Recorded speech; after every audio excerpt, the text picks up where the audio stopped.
ministre de la Santé, Monsieur le ministre de l'Intérieur, Monsieur le ministre des Transports, vous savez que Son Excellence, Monsieur le Président de la République, protecteur des arts et des lettres,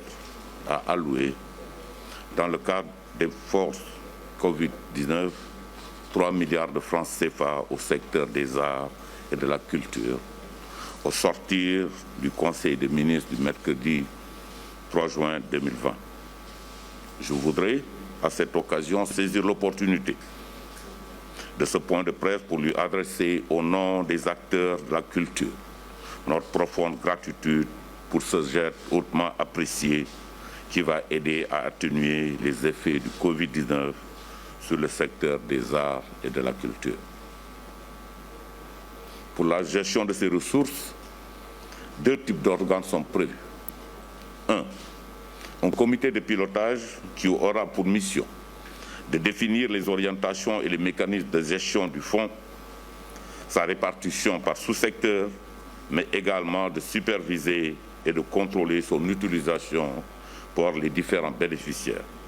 en veillant à la transparence et à l'équité. Ce comité de pilotage sera essentiellement composé des représentants du ministère de la Culture et de la Communication et sera, dans un souci d'inclusion et de transparence, ouvert aux représentants des différents sous-secteurs choisis par les acteurs. 2. Des sous-comités sectoriels qui auront pour mission de définir la liste des bénéficiaires en suivant des critères d'éligibilité conjointement arrêtés avec les acteurs. Ces sous-comités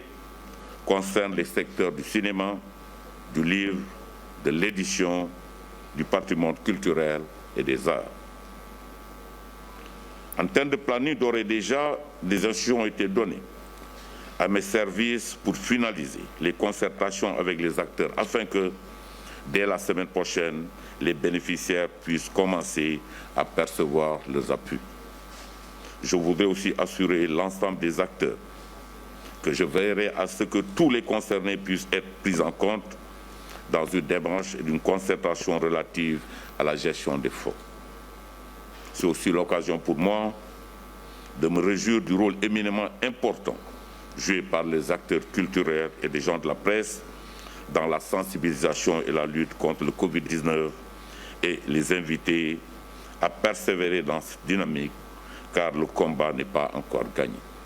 Sur quoi je vous remercie. Alors maa ngi leen di nuyu ñëpp sant ñëpp xam ngeen ne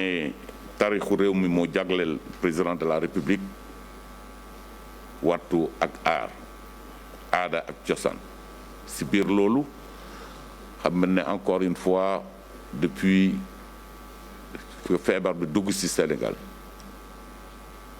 président de la République ak l'ensemble du gouvernement war nañu yëpp solidarité boo xam ne nation bi am na ko foog naa loolu lu ñu war a rafetlu ci secteur yëpp nag dëmb nag ci conseil des ministres bu dëmb président de la République boo xam ne moom moo tànk couleur yëpp mu jël décision ñëw encore appuyer monde de la culture et des arts ci 3 milliards de francs nu ñu koy organiser mooy def nañu ñu finaliser discussion sous-comité sectoriel xam ngeen aada ak cosaan secteur yu bëri la ëmb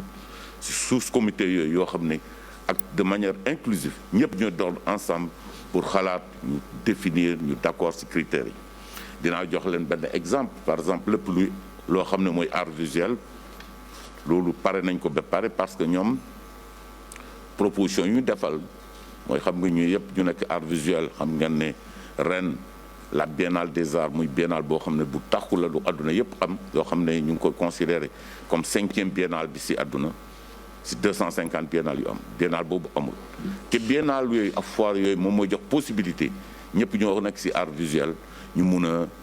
jaay seen créativité ñu mun a jaay seen comme marché yooyu amatul moo tax ñu ne ñu doter les édifices publics ñooñu lu ñuy def maanaam mooy suñu leen définiree montant bu ñu leen di alloué ñoom dañu créer benn commission au niveau national commission boobu moom mooy ne Dakar par exemple suñu ne Dakar mooy 50% des populations donc 50% seen budget yooyu nañ ko jël pour jënd ay édifices ay art pour mun a jox ko édifice public yi